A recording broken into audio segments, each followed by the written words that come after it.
Hi, this is Elliott Abrams. Mr. Abrams, hi. This is Mr. Maurer. Well, good. I guess it's good afternoon. How are you? Good. I'm good, thank you. Nice to hear you. How are you there? Pretty good. We're expecting some snow, but so far so good. Thank you for your time. I would like to discuss with you our cooperation in the financial sphere, and particularly on the Venezuela issue. And I think we could be, we can help each other, and we have, and especially with things happened recently in Venezuela. Yes, you know that we have a 25B certificate signed January 25th by Secretary of State Pompeo, certifying that interim President Guaido is in control of the account of the government of Venezuela, or the Central Bank of Venezuela, at the Federal Reserve Bank in New York and other banks in the U.S. In that sense, they're analogous to the oil-related sanctions, just trying to preserve assets. And we're trying, working with a number of European governments, to cut off the ability of the Maduro regime essentially to steal these assets. And we know that they have been trying to liquidate accounts. We're talking in total of billions of dollars of assets, and transfer them to places where they will have control, and where much of it, I think, will disappear.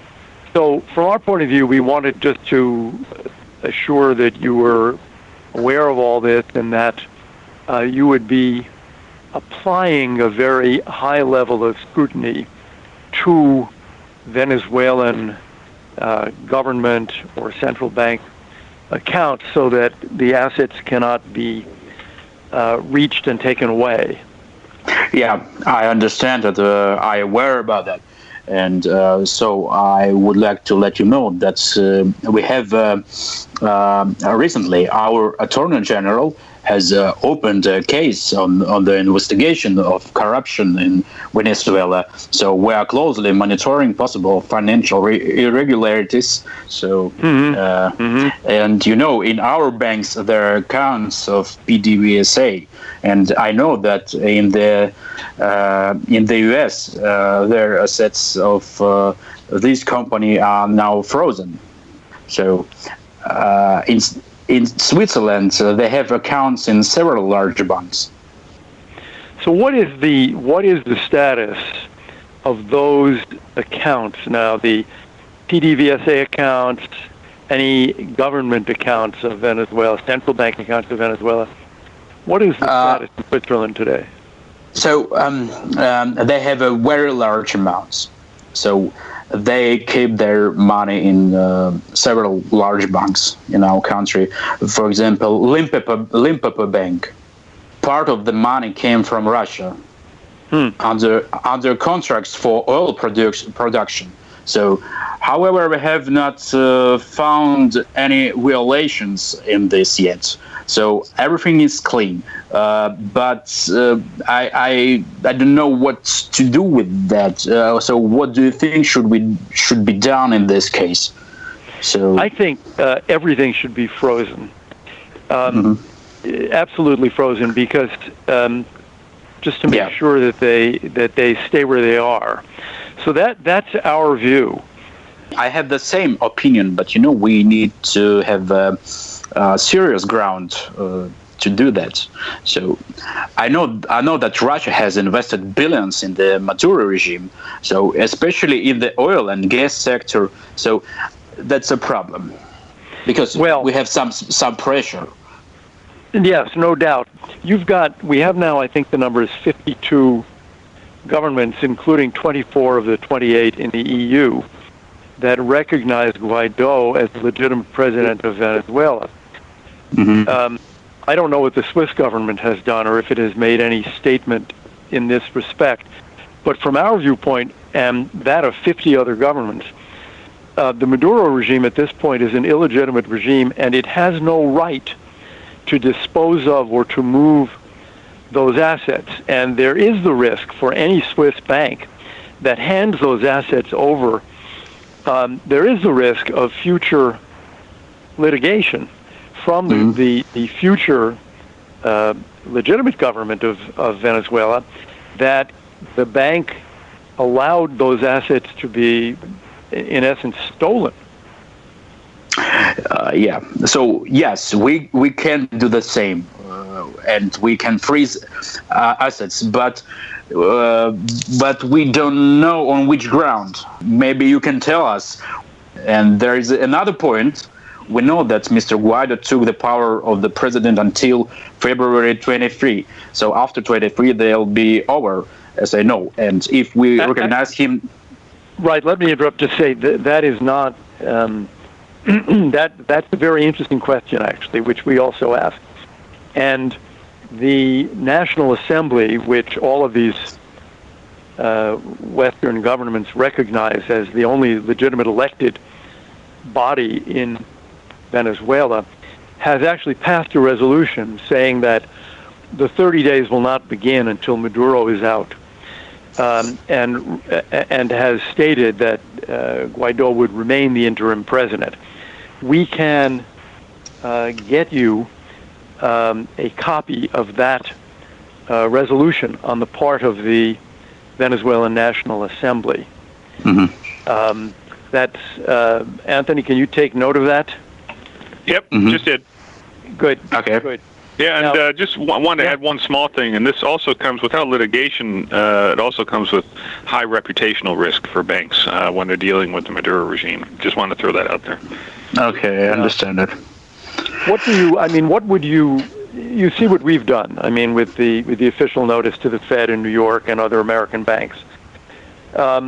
What do you need? Because I think the freezing, a lot of countries have frozen the accounts in an effort to prevent the theft of assets.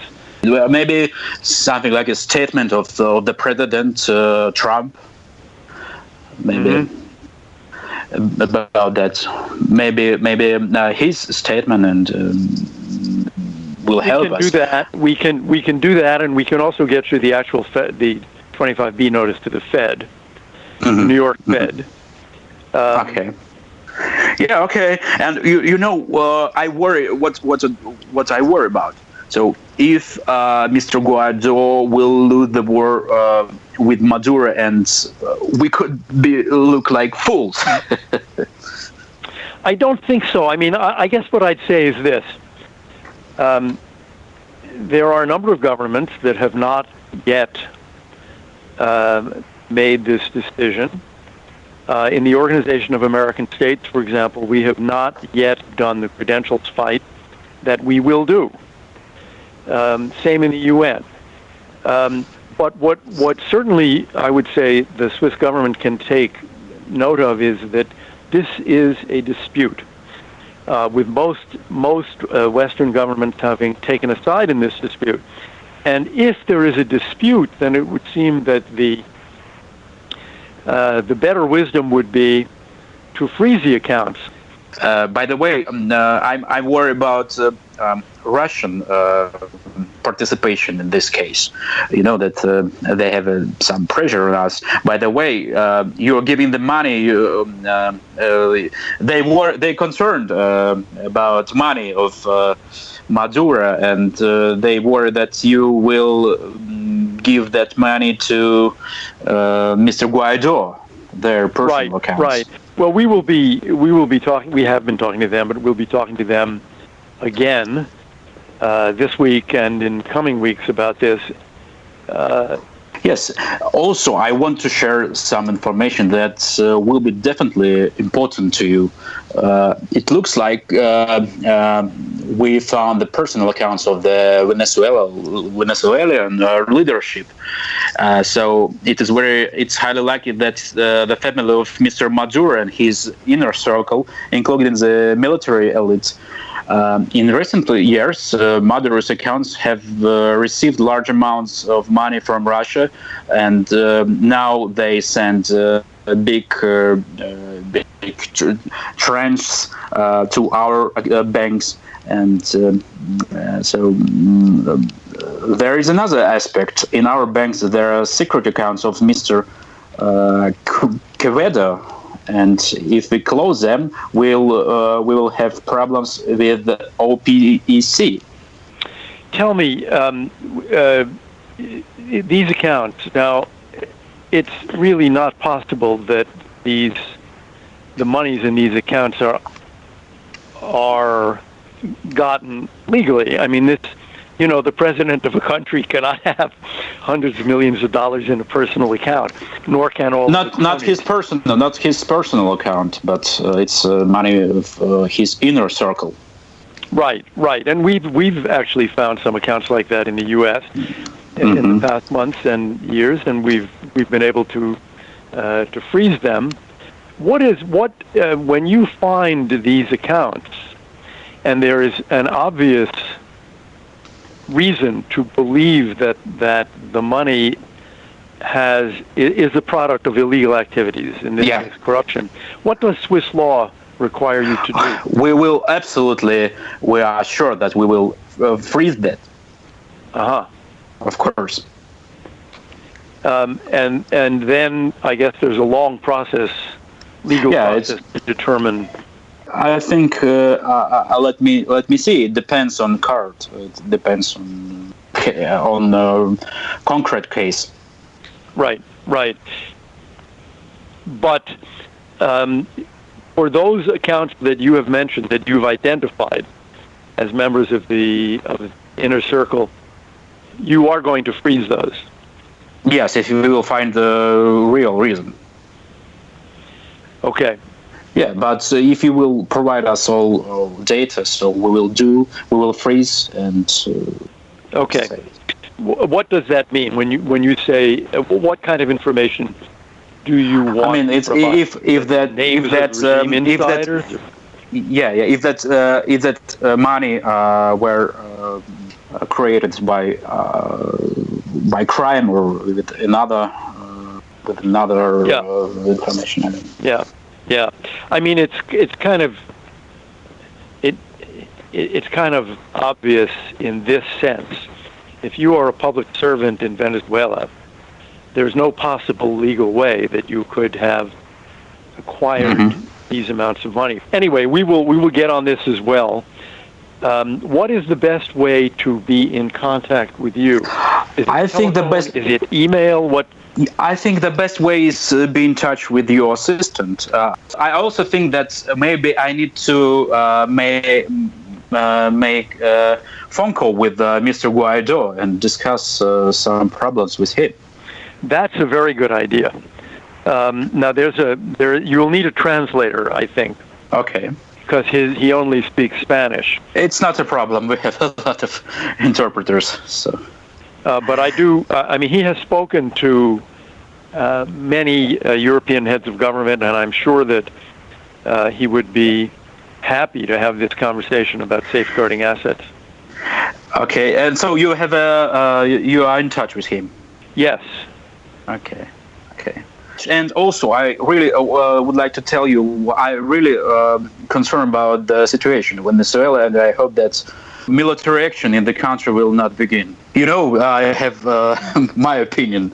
If military operations will start, so if it would suddenly will happen, the price of oil will go up. So that will help Putin. Well, yes. Help Putin and help Iran. Yes. Yeah. I can give you my email, or is there an email I can have for you? Okay. My email is at state.gov, G-O-V. Okay. Thank you very much. I appreciate that remark. I appreciate your time this morning. We have some materials we will get to you, and we'll do our homework.